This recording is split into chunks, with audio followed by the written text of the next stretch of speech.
రీసెంట్‌గా నాకు కుర్రోడు ఇన్‌స్టాగ్రామ్‌లో మెసేజ్ పెట్టాడనమాట అమెరికా నుంచి. అతను ఇండియాకి డబ్బులు పంపించడం కోసం ఎవరికో ఫ్రెండు నాకిక్కడ ఇస్తే నేను ఇండియాలో ఇప్పిస్తా డబ్బులు అని అన్నాడట. అతని ఫ్రెండ్‌కి friend something whatever it is. So, కొంత డబ్బులిచ్చా సార్ నేను. ఇప్పుడు వాడు ఫోన్ ఎత్తట్లేదు. ఈ డబ్బులు ఎలా వసూలు చేసుకోవాలి? ఏమన్నా చెప్పగలరా? అని జెప్పేసి అడిగాడనమాట. సో, ఇతనొక్కడే గాకుండా ఇలాంటి సంఘటనలు చాలా ఉన్నాయి. ఏంటి అంటే ఇక్కడ మీరు డబ్బులిస్తే అంటే అబ్రాడ్‌లో మీరు డబ్బులిస్తే ఇండియాలో వాళ్ళు ఇవ్వటము అనేది ఇది చాలా సర్వసాధారణంగా జరుగుతుందనమాట. ఎందుకు స్టూడెంట్స్ ఈ ట్రాప్‌లో పడుతున్నారు? చాలామంది డబ్బులు పోగొట్టుకొని బాధపడేటువంటి స్టూడెంట్స్ చాలామందున్నారు. ఎందుకు ఎక్కువ స్టూడెంట్సే ఎఫెక్ట్ అయితున్నారు దీనికి? అనేది ఈ పర్టిక్యులర్ వీడియోలో చెప్తా. Very important video. మీరైతే లాస్ట్ వరకు చూడండి. సో, ఆ ట్రాప్ ఏంటి? అసలు దాంట్లోంచి ఎలా బయటికి రావాలి అనేది కూడా చెప్తా. ఓకే. ఇంకెవరైనా సబ్స్క్రైబ్ చేసుకోకపోతే సబ్స్క్రైబ్ చేసుకోండి. అలాగే నా వీడియోలు నచ్చితే లైక్ చేయండి, షేర్ చేయండి. టాపిక్‌లోకి వెళ్తే ఫస్ట్ ఆఫ్ ఆల్ ఏంటంటే ఎక్కువ ఈ ట్రాప్‌లో స్టూడెంట్స్ ఎందుకు పడతారంటే సింపుల్ ఆన్సర్ స్టూడెంట్స్ ఎక్కువ క్యాష్ ఇన్ హ్యాండ్ జాబులు చేస్తారనమాట. సో, ఈ క్యాష్ ఇన్ హ్యాండ్ జాబులు చేయటం వల్ల ఏమవుతుందంటే యూఎస్‌లో అయితే రూల్ ప్రకారం మీరు పార్ట్ టైమ్ జాబ్ చేయకూడదు. సో, వీళ్ళు చాలామంది చేస్తుంటారు.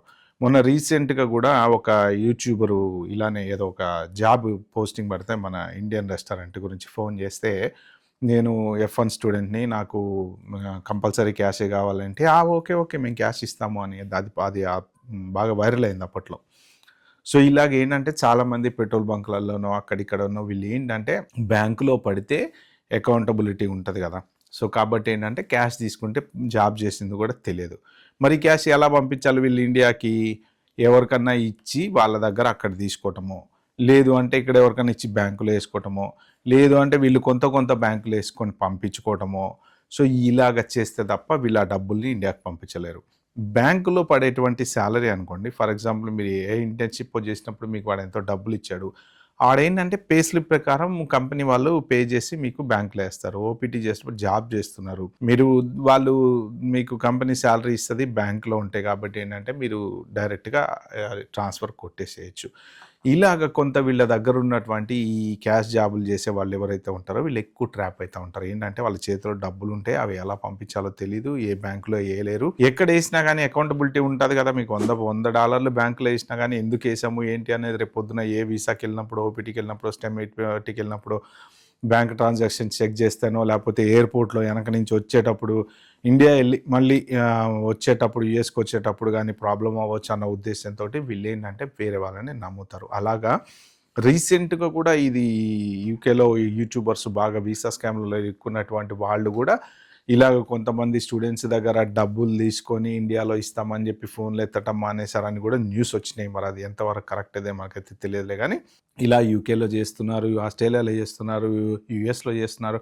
ఎక్కువ చూసుకుంటే యూకే, యూఎస్ పేర్లు బాగా వినపడుతున్నాయండి. సో, ఎందుకంటే స్టూడెంట్స్ ఎక్కువ అమెరికాకి వస్తారు చాలామంది. అది కాదు అంటే నెక్స్ట్ ఆల్టర్‌నేటివ్ యూకేకి వస్తారు. సో, వీళ్ళంతా ఏంటంటే పార్ట్ టైమ్ జాబులు చేస్తారు. చేసిన డబ్బులు ఇండియాకి పంపించుకుంటూ ఉంటారు కాబట్టి ఈ క్యాష్ ఇన్ హ్యాండ్ ద్వారా అక్కడిక్కడ వాళ్ళకిచ్చి, వీళ్ళకిచ్చి సో, ఇవన్నీ ఏంటంటే ఇప్పుడు వీళ్ళు ఇక్కడ తీసుకొని ఈ 2, 3 జాబులు చేసేటువంటి వాళ్ళు H1 వాళ్ళు ఉంటారు కదా!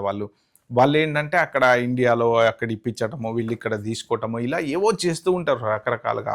ఆ డబ్బులతోని కొంతమంది డబ్బులతోని పెట్రోల్ కొట్టించుకోవడమో, లేకపోతే ఇంకోటి ఏవో ఉంటుంటాయి కదా! అలాగా వీళ్ళేంటంటే ఈ క్యాష్‌ని పంపించుకోలేక అలా డిపెండ్ అయినప్పుడు ఏమవుతదంటే వాళ్ళు అవతలోడు డబ్బులు తీసుకున్న తర్వాత ఫోన్ ఎత్తడం మానేస్తారు. ఓకే. సో, అదొకటి. Next rate. ఫర్ ఎగ్జాంపుల్ ఇప్పుడు మీరు ఎక్సీ.కామ్‌లోకెళ్ళి యూఎస్ టు ఇండియాకి కరెన్సీ కన్వర్టర్‌లో చూసారనుకోండి. అది ఎంతో 94 93 90 ఉంటది. సో, ఇప్పుడు మీరు ఆ బ్యాంకుల ద్వారా పంపించుకోవాలంటే ఏంటంటే వాడు ఆ కరెన్సీ జనరల్ కన్వర్షన్ రేట్ కంటే ఒక రూ. 2 తక్కువ ఇస్తాడనమాట. ఎందుకు అంటే ఆ బ్యాంక్ ట్రాన్సాక్షన్స్ అవన్నీ ఉంటాయి కాబట్టి బ్యాంక్ మనకిచ్చేటువంటి రేటు వేరు. ఒరిజినల్ కన్వర్షన్ రేటు వేరనమాట. సో, ఇప్పుడు ఇలాగ పంపించుకునే వాళ్ళందరూ ఏంటంటే అక్కడిచ్చి ఇక్కడ తీసుకునే వాళ్ళు ఆ ఒరిజినల్ కన్వర్షన్ రేట్ ఎక్స్‌ఈలో ఏదైతే ఉంటదో ఎగ్జాంపుల్‌కి ఎక్స్‌ఈ అని చెప్పా చాలా వెబ్‌సైట్‌లు ఉన్నాయి గానీ, ఆ రేట్‌కి అంటే ఒక రూ. 2 ఎక్కువొస్తాయి. ఇప్పుడు ఒక $1000 మీరు పంపించారనుకోండి ఫర్ ఎగ్జాంపుల్ ఒక 93 ఉంది. అదే మనం త్రూ బ్యాంక్ ద్వారా పంపించుకుంటే 91 రావచ్చు. కానీ ఈ యాప్‌లో ఎంతుంటుంది? మన 93 ఉంటుంది గాబట్టి, మనకి 93,000 వస్తాయి గదా ఇండియాలో. అంటే ఒక 2,000 ఎక్కువొచ్చినాయి అనుకోండి ఫర్ ఎగ్జాంపుల్. 5,000 ఎక్కువొచ్చినాయి, లేపోతే 2,00,000 పంపించారు. ఎంతన్నా సరే మీకెంత ఎక్కువొచ్చినా వచ్చినట్టే గదా! ఒక రూ. 1,000 గానీ ఇటు హార్డ్ ఎర్న్డ్ మనీయే గదా! సో, అందుకని జెప్పేసి ఆ రేట్ కన్వర్షన్ కోసము ఒక రూ. 1,000 ఎక్కువొస్తాయి అని జెప్పేసి మోసపోతా ఉంటారు. సో, ఇలాంటి ఈ 2 మెయిన్ రీజన్‌ల కిందనమాట. క్యాష్ ఒకటి, ఈ రేట్ కన్వర్షన్ ఒకటి అనమాట. అయితే ఏంటంటే మీరు ఎవరికైనా డబ్బులిచ్చేటప్పుడు ఫస్ట్ ఆఫ్ ఆల్ ఒకటి గుర్తుపెట్టుకోండి.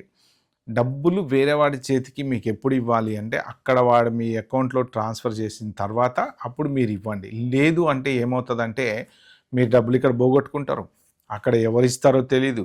మీరిక్కడ లోకల్‌లో ఉండే వాళ్ళతో మాట్లాడుతుంటారు. ఈవెన్ ఒకవేళ వాడు మీ ఎదురుగే తిరిగినా గూడా మీరు వసూలు చేసుకోవాలన్నా చేసుకోలేరు. ఏం చేస్తారు చెప్పండి? వాళ్ళని తిట్టలేరు, అరవలేరు. ఒక్కసారి డబ్బులు చేయి జారిపోయిన తర్వాత మీరు బతిమిలాడి వసూలు చేసుకోవాల్సిందే తప్ప, మీరు వాడిని బెదిరించో, బామాలో ఏమి చేయలేరు. ఎందుకంటే ఇప్పుడు అబ్రాడ్‌లో ఉన్నప్పుడు ఏంటంటే, అబ్రాడ్‌లో కొంచెం ఈ రూల్స్ అనేవి ఉంటాయి. బెదిరించటాలు ఇట్లాంటివి కూడా ఏమి నడవవనమాట. సో, కాబట్టి ఏంటంటే వీళ్ళ ఆటలన్నీ ఇలా సాగుతాయనమాట. తర్వాత ముక్కు మొహం తెలియని వాళ్ళు పరిచయం అవుతుంటారు. ఇలా డబ్బులు అతను పంపిస్తాడంట, ఇతను పంపిస్తాడంట, వీళ్ళు మధ్యలో కమిషన్లు తీసుకుంటూ ఉంటారు. ఇంకా కొంతమంది ఏంటంటే ఇలాంటి ఆటలకు అలవాటు పడిపోతుంటారన్నమాట. డబ్బులు తీసుకోవటము, $10 కమిషన్ తీసుకోవటము, ఇండియా పంపించడము. సో, వాళ్ళు లేకపోతే ఎవరి దగ్గరో డబ్బులు ఇండియాకి పంపిస్తామని తీసుకుంటారు. అవి వాడేసుకుంటారు. ఇంతలోకే వేరే వాడు దొరుకుతారు. నా డబ్బులు కూడా పంపిస్తావని. ఆ డబ్బులు తీసుకొని వీడికి ఇయ్యటము, వీడి తీసుకొని వాడికి ఇయ్యటం, ఇలా రకరకాలవన్నీ జరుగుతూ ఉంటాయన్నమాట. సో, డబ్బులనేవి వచ్చేటప్పటికి ఏంటంటే అందరూ కూడా శత్రువులు అయిపోతూ ఉంటారు. మీరు ఇలా డబ్బులు పంపించుకోవాలి అనుకుంటే సింపుల్‌గా వెస్టర్న్ యూనియనో లేకపోతే ఇంకోటో ఉంటాయి కదా! ఏవో దానికి తగ్గట్టే బ్యాంక్‌లో యేసుకొని పంపించుకోవటం సేఫు. అది ఎవ్వరిని అడగాల్సిన అవసరం లేదు. మీకు ఎన్ఆర్ఐ అకౌంట్‌లో ఓపెన్ చేసుకోవచ్చు. లేదు అంటే మీరు డైరెక్ట్ ఇప్పుడు ఎన్ఆర్ఐ అకౌంట్ లేకపోయినా సరే ఆన్‌లైన్ వెబ్‌సైట్‌లే ఉన్నాయి. మీరు ఆన్‌లైన్‌లోకెళ్ళి ఎస్‌బీఐ గానీ, ఐసీఐసీఐ గానీ, కానీ అవన్నీ ఏంటంటే మీకు త్రూ బ్యాంక్ ద్వారానే పంపించుకోవటానికి కుదురుతది. మీరు క్యాష్ ఇక్కడ ఇచ్చి అక్కడ తీసుకోవటాలు కుదరవన్నమాట. అవన్నీ లీగల్ వే. మీరు ఎంత పంపిస్తున్నారు? ఎందుకు పంపిస్తున్నారు? ఎఫ్‌సీఎన్ఆర్ గైడ్‌లైన్స్ అనేవి ఉంటాయి. ఫారెన్ కరెన్సీ గైడ్‌లైన్స్ అనేవి ఉంటాయి. సో, ఇవన్నీ మీకు కౌంట్‌లోకి వస్తాయి కాబట్టి మీరు పంపించే ప్రతి రూపాయికి ట్యాక్స్ పెయిడా కాదా అనేది ఉంటుందన్నమాట. బట్ అదర్ దాన్ దట్ మీరిలా డబ్బులిచ్చి కనుక మోసపోతే వసూలు చేసుకోవటం అనేది చాలా కష్టము. ఓకే. ఒకవేళ ఎవరైనా సరే ఇలా మీరు తెలిసిన వాళ్ళైతే ఫస్ట్ ఏం చేయండి అంటే అక్కడ వాళ్ళని డబ్బులేయమని చెప్పండి. తర్వాత మీరు ఇవ్వండి. సో, ఎందుకు అంటే మీరిచ్చిన తర్వాత వాళ్ళు అక్కడ ఏసినా ఏయకపోయినా అక్కడ మీకు అకౌంటబిలిటీ మీరు ఉండేది అబ్రాడ్‌లో అమెరికాలో ఉన్నారండి. ఇండియాలో కూడా డబ్బులేయాలి. ఎవరిని పట్టుకొని అడుగుతారు? ఇతను చెప్తాడు నేను ఏపిచ్చేస్తా అని.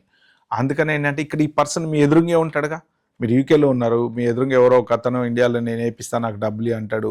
ఓకే. ఈ పర్సన్ ఎదురుంగే ఉన్నాడు కాబట్టి మీకు అడగటానికి ఛాన్స్ ఉంటది. అతనొచ్చి మిమ్మల్ని అడగటానికి ఛాన్స్ ఉంటది. ఫస్ట్ వాళ్ళని ఏసేయమనండి అక్కడ. ఏసేసిన తర్వాత కావాలంటే మీరు వీళ్ళకి ట్రాన్స్ఫర్ చేయండి. బట్ వాటెవర్ ఇట్ ఈస్ ఈ క్యాష్ ఇన్ హ్యాండ్ డబ్బులు తీసుకొని ఉద్యోగాలు చేయడం అయితే 100% సేఫ్ అయితే కాదు. అది కరెక్ట్. ఎందుకంటే ఇప్పుడున్న సిచ్యువేషన్‌లో ఎక్కడన్నా మీరు ఈ ఐస్‌వాల్ చెకింగ్స్ కూడా విపరీతంగా పెరిగినాయట. లాస్ట్ ఒక 1 వీక్ నుంచి చాలామందిని ఐస్‌వాల్ పట్టుకున్నారంట ఇల్లీగల్‌గా జాబ్ చేసే వాళ్ళని. ఇప్పుడు మీకెంత స్టూడెంట్ వీసా ఉన్నా ఏదున్నా కానీ మీరు ఇల్లీగల్‌గా జాబ్ చేస్తే మాత్రం పార్ట్ టైమ్ జాబ్ అనేది చేయకూడదు యూఎస్‌లో. దాంట్లో డౌట్ అయితే ఏం లేదు. ఇప్పుడు వేరే దేశాల్లో యూకే లాంటి చోట్ల ఏంటంటే 20 అవర్స్ మీరు చేసుకోవచ్చు. కానీ 30 అవర్స్, 40 అవర్స్ చేసి బాగా డబ్బులు సంపాదించడం కోసం చేస్తున్నారనుకోండి అది కూడా రిస్కే అవుతది. ఇక్కడ కూడా విపరీతమైన వర్క్ ప్లేస్ రైట్స్ అనేవి జరుగుతున్నాయి. కంపెనీస్‌కి కూడా ఫైన్స్ ఏస్తున్నారు. కాబట్టి ఏంటంటే చాలా జాగ్రత్తగా ఉండండి. పార్ట్ టైమ్ జాబులు చేసేటప్పుడు క్యాష్ ఇన్ హ్యాండ్ జాబులు అస్సలు చేయకండి. చేసిన డబ్బులు మీరు పోగొట్టుకోకండి. ఎవ్వరిని నమ్మకండి. ఏ రూమ్‌మేట్‌ని గాని ఎవ్వరిని. ఎందుకంటే డబ్బుల దగ్గర ఎవ్వరైనా సరే చుట్టం కాదు.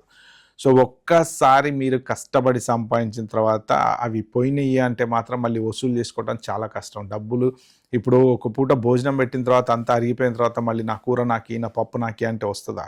సో, రాదు కదా బయటికి. అట్లా అంత కష్టం అనమాట. ఇప్పుడు డబ్బులు వాళ్ళు ఏం చేస్తారు అంటే వాళ్ళకి ఏదో డెస్పరేట్ అవసరం ఉంటది. ఖర్చు పెట్టేస్తారు. ఎవరికో ఇయ్యాల్సింది ఇస్తారు. అటు ఇటు చేస్తారు. తర్వాత ఇప్పుడు వాళ్ళు నా డబ్బులు నాకియ్యి అంటే ఇక్కడ మీకు ఏ అవసరానికి పంపిస్తున్నారో, మీ పేరెంట్స్‌కి బాలేదు, హెల్త్ బాలేదో, లేకపోతే ఇంకోటో, లేకపోతే బంగారం కొనమో, లేకపోతే ఇంకోటి కొనమనో ఏ రీజన్ కింద ఏదో ఒక దాని కింద పంపించొచ్చు కదా డబ్బులు. సో, అలా మాత్రం మీరు ఇరుక్కుపోకండి. అసలు అలాగా ఎవ్వరితోటి సంబంధం లేకుండా మీ డబ్బులు మీరు కష్టపడ్డ డబ్బులు మీరు ఓన్గా మీ బ్యాంకుల ద్వారానే పంపించుకోండి తప్ప అనవసరంగా వీళ్ళకి ఇచ్చి పంపించుకోవద్దు. ఓకే ఫ్రెండ్స్, ఇది ఈ వీడియోలో నేను చెప్దాం అనుకుంది. ఈ వీడియో కానీ మీకు నచ్చినట్టుంటే ప్లీజ్ అండి like share subscribe my channel. Thank you. By by. Have good day.